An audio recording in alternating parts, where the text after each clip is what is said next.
विद्यार्थियों, जैसे हमने आपसे कहा था कि सीटेट की क्लासेज आपको उपलब्ध कराएंगे फ्री में, तो यहाँ पर आप स्टार्ट कर रहे हैं आज से। जो भी विद्यार्थी सीटेट में जिनके कम नंबर आने की उम्मीद है या सीटेट के अगले सीटेट की तैयारी कर रहे हैं, वो आज से जुड़ जाएं। ये फर्स्ट क्लास है बायोलॉजी की, मैथ की, फिजिक्स की, केमिस्ट्री की सभी क्लासेज जो है बारी बारी से आपको मिलती रहेंगी। तो आइए देर ना करते हुए स्टार्ट करते हैं। ठीक, तो यहाँ पर बायोलॉजी जो है, बायोलॉजी का को हिंदी में कहा जाता है भैया जीव विज्ञान। फिर हम क्वेश्चन भी कराएंगे एक थ्योरी कराने के बाद। बायोलॉजी दो शब्दों से मिलकर बना है, बायोस प्लस लॉजिस या लॉजी कह लीजिए। बायोस मीन्स क्या होता है, लिविंग, जीवित, और लॉजिस का मतलब होता है स्टडी, यानी जीवित वस्तुओं का अध्ययन करना या जीवित जीवों का अध्ययन करना। जीवित जीवों के जीवन का अध्ययन जीव विज्ञान कहलाता है। जीव विज्ञान किसको कहते हैं, तो जीवित जीवों के जीवन का अध्ययन जीव विज्ञान कहलाता है। Study of life of living organism is called biology. आगे बढ़ते हैं। जीव विज्ञान शब्द लैमार्क तथा ट्रेवेरेनस के द्वारा 1802 में दिया गया था। जीव विज्ञान जो है ये शब्द किसने दिया था, तो ये शब्द याद रखना भैया, लैमार्क ने दिया था।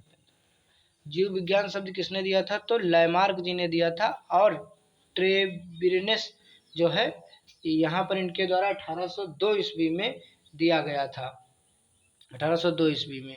तो इसको याद रखना, लैमार्क और ट्रेवेरेनस जी को। फिर आगे बात करते हैं कि जीव विज्ञान के पिता कौन कहे जाते हैं, फादर ऑफ बायोलॉजी। तो जीव विज्ञान के पिता के तौर पे अरस्तु जी को यहाँ पर याद रखना। जीव विज्ञान के पिता के बारे में किसको याद रखिएगा, तो अरस्तु जी को यहाँ पर याद रखिएगा।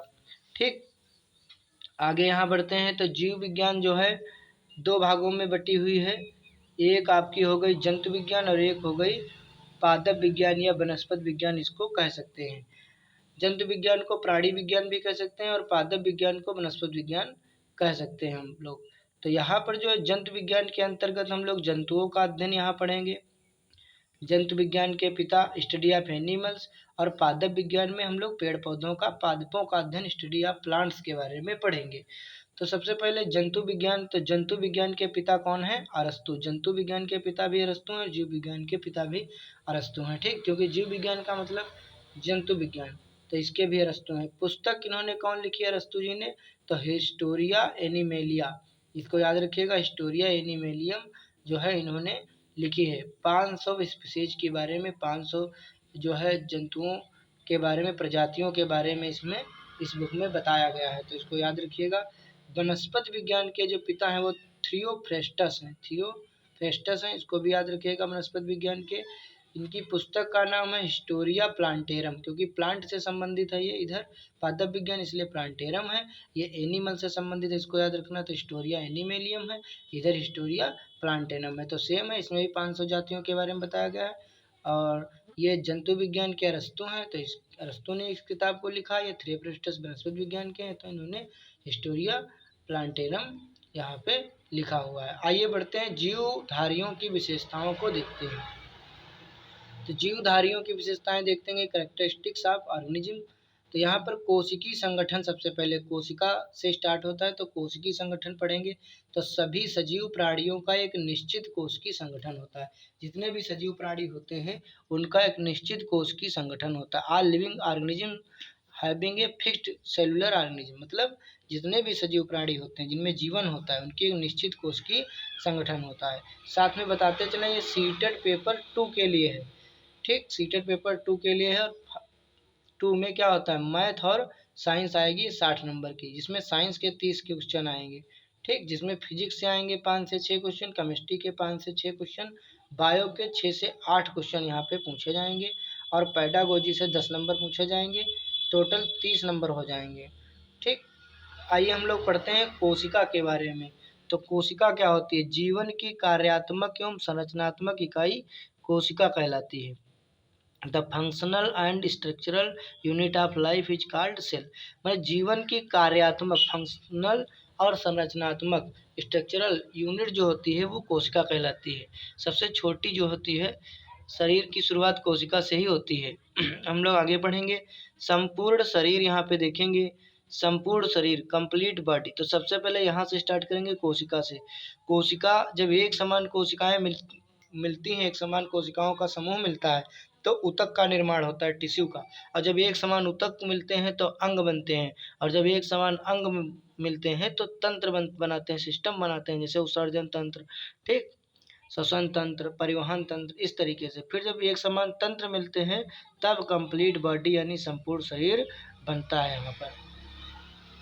आइए आगे देखते हैं। आकृत तथा आकार, शेप एंड साइज, सभी सजीव प्राणियों की विशिष्ट तथा अलग अलग आकृत तथा आकार होते हैं। जितने भी सजीव प्राणी होते हैं उनकी आकार भी अलग होता है, उनकी आकृति भी अलग अलग होता है। All living organism having specific and different shape and size, अलग अलग होता है, ठीक।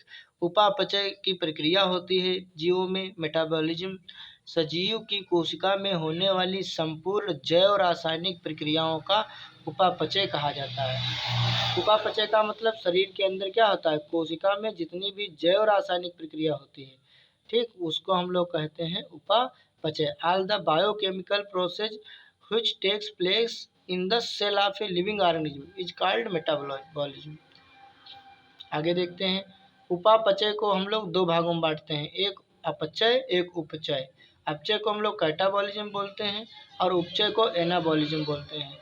अपचय जो होता है विनाशात्मक होता है, डिस्ट्रक्टिव होता है, और उपचय जो होता है ये श्वसन और उत्सर्जन होता है। श्वसन ये रचनात्मक होता है, पोषण इसमें होता है, क्योंकि जब सांस लेंगे उत्सर्जन करेंगे तो ये सब आता है उपचय के अंतर्गत, ऑक्सीजन के योग में, और अपचय में ऑक्सीजन के ह्रास में, विनाशात्मक होता है। उपचयन अपचयन जैसे पढ़ते हैं तो 10th में पढ़ा होगा। श्वसन क्या होता है, भोजन से ऊर्जा प्राप्त करने की प्रक्रिया। जब हम लोग क्या करते हैं, भोजन से क्या प्राप्त करते हैं हम लोग, ऊर्जा। भाई इसलिए हम भोजन ग्रहण करते हैं, ऊर्जा के लिए। तो भोजन से ऊर्जा प्राप्त करने की प्रक्रिया श्वसन कहलाती है।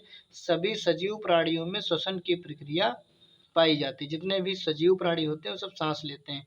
The process of obtaining energy from food, भोजन से जो एनर्जी प्राप्त करने की प्रक्रिया है, इज कॉल्ड रेस्पिरेशन, यानी श्वसन कहते हैं उसको। It is found in all the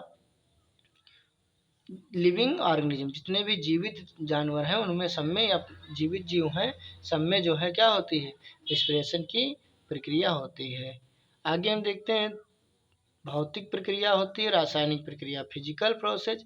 अपने चारों तरफ देखते हैं तो कुछ रासायनिक प्रक्रियाएं दिखाई देती हैं, कुछ भौतिक प्रक्रियाएं।